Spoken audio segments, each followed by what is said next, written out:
एलिफेंटा केव। जी हाँ दोस्तों, आज मैं आपको विजिट करवाने जा रहा हूँ गेट ऑफ इंडिया से एलिफेंटा केव का सफ़र। तो चलिए मेरे साथ। सबसे पहले पहुँचना पड़ेगा आपको gateway of India. Gateway of India से फटाफट टिकट लेने के बाद आप बैठ जाइए समुद्र की रानी फेरी क्वीन में, जो आपको ले जाएगी एलिफेंटा। तो अब शुरू होता है हमारा समंदर का सफ़र, जो कि बहुत ही रोमांचक और मस्ती भरा होने वाला है। फेरी क्वीन में बैठने के बाद हम मज़ा लेंगे समंदर के नज़ारों का। तो देखिए दोस्तों, अभी हमने जो देखा गेटवे ऑफ इंडिया और ताज होटल का खूबसूरत नज़ारा समंदर से। समंदर के किनारे पर खड़ी ये सभी फेरी बोट समंदर को चीरने और टूरिस्टों को एलिफेंटा पहुंचाने के लिए तैयार है। समंदर के किनारे पर खड़ी ये बोट समंदर को चीरने और टूरिस्टों को एलिफेंटा पहुंचाने के लिए तैयार है। अगर आपको एलिफेंटा केव देखना है तो 2 घंटे का एक्स्ट्रा टाइम निकाल कर चलना होगा, क्योंकि लगभग 1 घंटे का सफ़र एलिफेंटा पहुंचने में लगता है और लगभग हमें 2 घंटे गुफाओं को देखने में भी लग जाएंगे।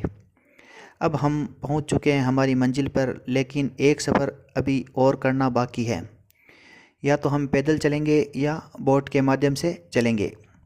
एलिफेंटा में यहाँ बहुत सारी बोट भी दिखाई दे रही है और हमने फ़ैसला किया है टॉय ट्रेन में बैठने का। हमने 18 रुपये का टिकट लिया आने जाने का और बैठ गए टॉय ट्रेन में।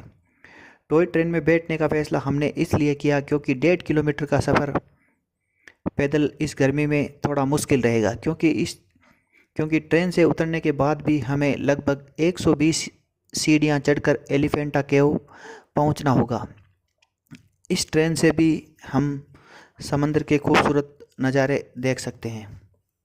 अब हम पहुंच चुके हैं वर्ल्ड हेरिटेज मॉन्यूमेंट पर। तो आइए चलते हैं इन गुफाओं में और जानकारी लेते हैं इसमें बनी कलाकृतियों के बारे में। वैसे तो ज़्यादातर महाराष्ट्र की सभी गुफाएं और कंदराएं बौद्ध धर्म से संबंधित है, लेकिन ये शिव को समर्पित बताई जा रही है, क्योंकि इन गुफाओं की संरचना को देखने से पता चलता है कि ये बौद्ध शैली की है। जैसा कि आप देख पा रहे हैं, बहुत सारे टूरिस्ट और गुफाओं को देखने के लिए आए हैं। वो भी इन गुफाओं की तस्वीरों को अपने कैमरों में कैद कर रहे हैं। इसका नाम एलिफेंटा पुर्तगालियों ने दिया था, क्योंकि यह पूरा पहाड़ एलिफेंटा नुमा होने के कारण। एलिफेंटा गुफाओं में चट्टान को काटकर मूर्तियां बनाई गई है, जो ज़्यादातर ऊंची और उभरी हुई है, जो बौद्ध विचारों और प्रतिमा विज्ञान को दर्शाती है। गुफाओं को ठोस बेसाल्ट चट्टानों को काटकर बनाया गया है। कुछ अपवादों को छोड़कर अधिकांश मूर्तियां विकृत और खंडित है। इनको देखकर ऐसा लगता है कि ये किसी दृश्य का वर्णन कर रही हो।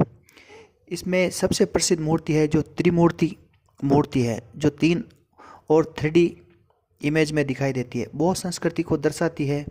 ये मूर्तियाँ नाचते हुए, सेवा करते हुए अर्ध नर नारी मूर्ति भी इसमें शामिल है।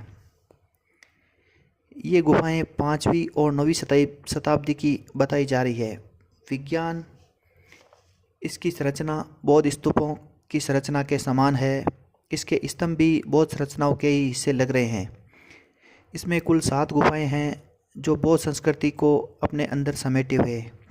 इसमें प्रथम तथा द्वितीय गुफाएं ही महत्वपूर्ण हैं। बाकी गुफाओं में कुछ भी देखने के लिए नहीं है, जिसमें विभिन्न प्रकार की मूर्तियां और कलाकृतियां बनी हुई है। ये यूनेस्को धरोहर में धारापुरी नाम से पंजीकृत है। ये 1987 में यूनेस्को में पंजीकृत हुई थी। अब हम गुफाओं का सफ़र समाप्त करते हुए वापस टॉय ट्रेन से होते हुए पहुंचेंगे अपनी फेरी क्वीन के पास, और उससे वापस हमको करनी होगी 45 मिनट की यात्रा। तब जाकर हम पहुंचेंगे गेटवे ऑफ इंडिया। तो साथियों, कैसा रहा यह सफ़र आपका, हमें बताना ज़रूर। अगर आपको हमारा ये वीडियो और सफ़र पसंद आया हो तो लाइक करें, शेयर करें, कमेंट करें। जल्द ही मिलेंगे।